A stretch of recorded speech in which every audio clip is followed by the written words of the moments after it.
मैं अपनी एक नज्म सुनाऊंगी औरत के हवाले से।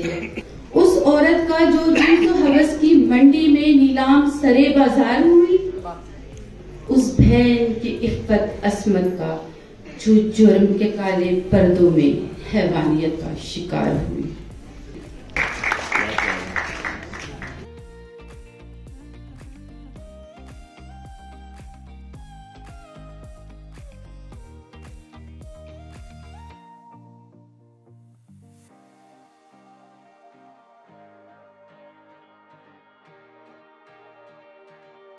बड़ा के रखनी है हर एक नाल सानू, बड़ा के रखनी है हर एक नाल सानू के नफरत दा बीच साने बोना नहींगा।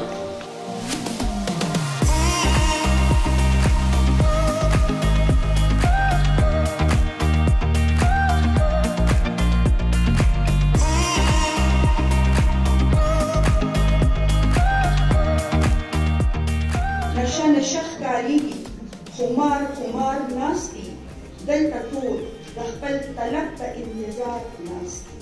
زما نوم شاهین امین دی. زه د بشپړ نه کلاس 7 کې وم چې ما لیکل شروع کړي دي.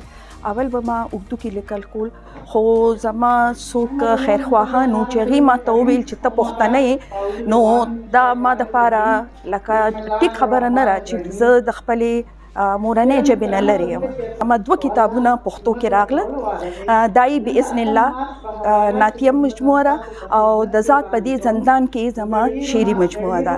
دینا علاوه د ټپو کتاب زما ځاني 1100 ټپې دي، هغه کتاب هم تیار دی، د اردو کتاب هم تیار دی. او پښتو معاشره کې چې مونږ کم ښځې وینو، صرف پښتو کې نه، دا په انټرنیشنل لیول چې تاسو وګورئ نو ښځه هر ځای کې د هغې څه ناسه مجبورۍ دي، هغه د څه ناسه زیاتۍ شکار ده. هر وخت غني مې د زړه وباسم او د رزق غم مې لالې در په در کړو، خیال کې غنمو نه اوړه وباسم.